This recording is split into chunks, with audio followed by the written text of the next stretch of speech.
Hello guys, welcome to my channel. स्वागत है आपका मेरे चैनल पे। मैं हरिप्रीत पटेल बात करूंगा आपसे इस वीडियो में बाल विकास के बहुत ही महत्वपूर्ण प्रश्नों के बारे में, जिनकी संख्या है 15।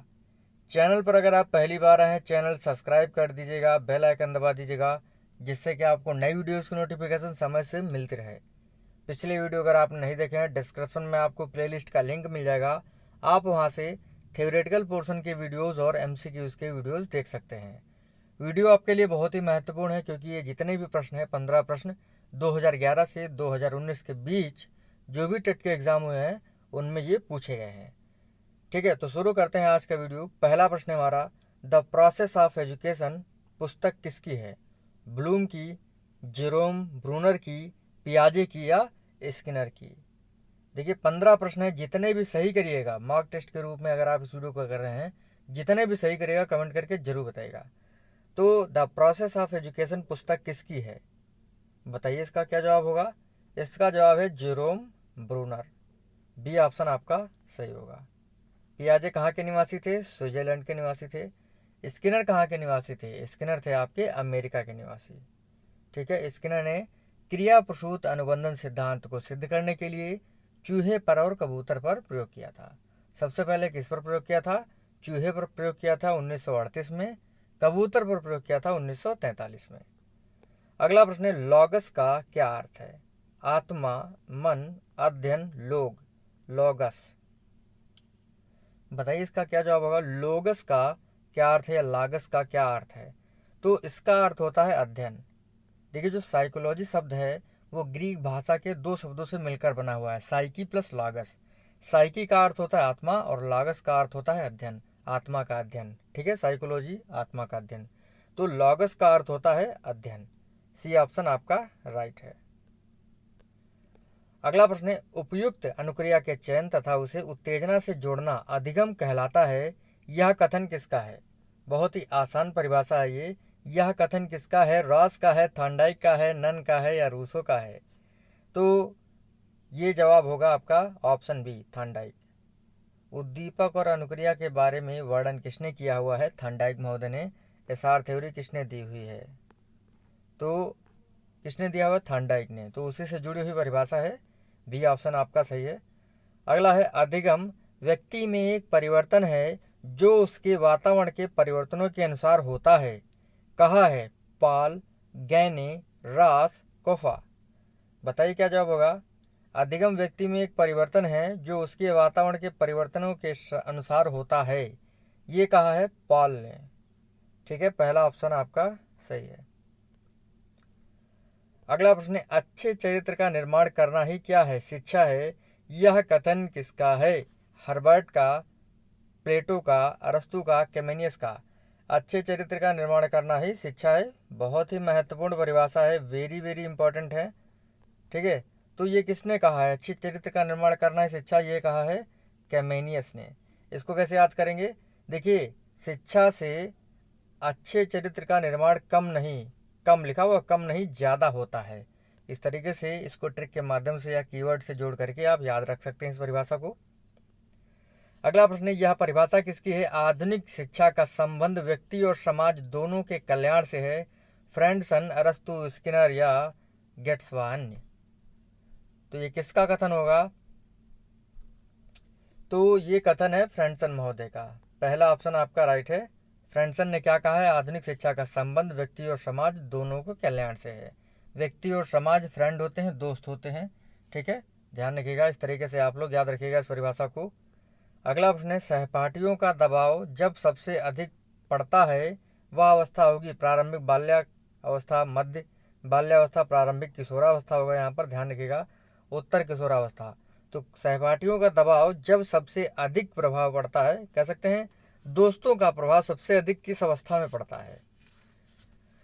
तो ये होगा उत्तर किशोरावस्था। डी ऑप्शन आपका सही है। जो आपकी कह सकते हैं 12 से 15, 16, 17, 18 साल की जो एज होती है वो उत्तर किशोरावस्था कहलाती है, और इसमें जो है सहपाठियों का सबसे अधिक प्रभाव पड़ता है। अगला है, निम्नलिखित में से किसका विकास किशोरावस्था में नहीं होता है? अभिरुचियाँ, तर्क शक्ति, प्रेक्षण की योग्यता, अहम केंद्रिता? तो किशोरावस्था में किसका विकास नहीं होता है? बहुत ही आसान और बहुत ही महत्वपूर्ण प्रश्न है आपके लिए। ये है अहम केंद्रिता। बाकी अभिरुचियाँ, इंटरेस्ट जो है आपका किशोरावस्था में जागता है। किसी को फुटबॉल पसंद है, किसी को पेंटिंग पसंद है, ठीक है। तो तर्क शक्ति बिल्कुल होती है। सोचने समझने की शक्ति किशोरावस्था में होती है। प्रेक्षण की योग्यता भी किशोरावस्था में होती है। तो ऑप्शन आपका डी प्रश्न के अनुसार सही है। अहम केंद्रिता जो है ये किशोरावस्था में नहीं, शैशवावस्था में पाई जाती है। अहम केंद्रिता मतलब खुद को चाहना, खुद की वस्तुओं को चाहना। अगला है सामान्यतः लड़के और लड़कियों में शारीरिक विकास की निम्नलिखित विशेषता प्रक्षेपित की जाती है। समान आयु में दोनों में समान विकास होता है, यानी लड़की हो चाहे लड़का हो, दोनों में समान विकास होता है। लड़के शारीरिक विकास में 2 वर्ष लड़कियों से आगे होते हैं। लड़कियां शारीरिक विकास में 2 से 3 वर्ष लड़कों से आगे होती हैं। लड़कियां शारीरिक विकास में 4 वर्ष लड़कों से पीछे होती हैं। तो क्या होगा इसका जवाब? लड़के और लड़कियों में शारीरिक विकास की निम्नलिखित विशेषता प्रक्षेपित होती है। तो आपने सुना ही होगा, ठीक है, कि लड़कियों का विकास जो है वो लड़कों से 2 से 3 वर्ष आगे होता है। तो आपका सी ऑप्शन सही होगा, ठीक है। अगला है एक बच्चा ईर्ष्या का प्रदर्शन करता है 6 वर्ष की आयु में, 12 माह की आयु में, 18 माह की आयु में या 24 माह की आयु में। ईर्ष्या का प्रदर्शन कब करता है? तो जब बच्चा साल भर का हो जाता है तो वो ईर्ष्या का प्रदर्शन करने लगता है। अगर आप उसके खिलौने को ले लेते हैं तो रोने लगता है, गुस्सा हो जाता है, ठीक है। आपके साथ खेल रहा होता है तो अपना चेहरा दूसरी तरफ फेर लेता है। तो ईर्ष्या का प्रदर्शन जो है बच्चा 12 वर्ष की आयु में, 12 माह की आयु में, सॉरी 12 वर्ष नहीं होगा, 12 माह की आयु में करने लगता है। अगला प्रश्न, एनसीएफ 2005 में निम्न में से किस परीक्षा संबंधी सुधार को सुझाया गया है? कक्षा 10th की परीक्षा ऐच्छिक होगी। विद्यालय शिक्षा की विभिन्न अवस्थाओं पर राज्य स्तर की परीक्षा संचालन होगा। प्रतियोगी प्रवेश परीक्षाओं को ऐच्छिक रखा जाएगा या ऑल ऑफ एबव। तो कौन सा सुधार किया गया है? देखिए, कक्षा 10 की परीक्षा को ऐच्छिक रखा गया है। आप जो है आर्ट साइड ले सकते हैं या कोई भी सब्जेक्ट चूज कर सकते हैं। तो कक्षा 10 की परीक्षा को ऐच्छिक रखा गया है। आरटी एक्ट 2009 के अनुसार कक्षा 1 से 5 तक यदि 200 से अधिक स्टूडेंट नामांकित हैं, मतलब कह सकते हैं प्राथमिक स्तर पर अगर 200 से अधिक, कक्षा 1 से 5 के मध्य जो है 200 से अधिक स्टूडेंट नामांकित हैं, तो एक शिक्षक पर कितने छात्रों होंगे? या छात्र शिक्षक अनुपात क्या होगा? 30:1, 40:1, 45:1 या 50:1। तो ये होगा बिल्कुल सही जवाब 40:1। अगर प्राथमिक स्तर पर 200 से अधिक बच्चे नामांकित हैं तो अनुपात क्या रखा जाएगा? 40 बच्चों पर एक शिक्षक, ठीक है। अगला प्रश्न है, आरटी एक्ट 2009 के अनुसार क्या लागू नहीं होता?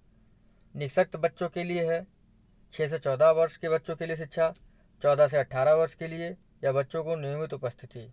तो क्या चीज़ लागू नहीं होती है? आरटी एक्ट 2009 कहता है जो शिक्षा है वो निःशुल्क होनी चाहिए, ठीक है, निःशक्त बच्चों के लिए होनी ही चाहिए, और 6 से 14 वर्ष के बालकों के लिए होनी चाहिए, बच्चों के नियमित उपस्थित होनी चाहिए। और कौन सा पॉइंट नहीं होगा? 14 से 18 वर्ष के बच्चों के लिए शिक्षा नहीं होगी, ठीक है, प्रारंभिक शिक्षा। ऑप्शन आपका सी सही है। अगला है, निःशक्त बच्चों के लिए कौन सी शिक्षा होती है? समावेशी, विशेष, समेकित या नन ऑफ दीज। निःशक्त बच्चों के लिए शिक्षा होती है तो ये होती है समावेशी शिक्षा। पहला ऑप्शन आपका सही होगा। अगला प्रश्न है, पावलाव कहाँ के निवासी थे? पोलैंड, रसिया, फ्रांस, इटली। पावलाव जो थे ये कहाँ के निवासी थे? पावलाव ने अनुकूलित अनुक्रिया सिद्धांत को सिद्ध करने के लिए, जिसे सीआर थ्योरी कहा जाता है, कुत्ते पर प्रयोग किया था, ठीक है। तो पावलाव जो थे ये कहाँ के निवासी थे? ये थे रूस के निवासी। बी ऑप्शन आपका सही होगा। यहीं पर हमारे 15 प्रश्न समाप्त होते हैं। जितने भी प्रश्न आप सही करें कमेंट करके जरूर बताइएगा। मिलते हैं आपसे अगली वीडियो में। थैंक यू फ्रेंड, धन्यवाद।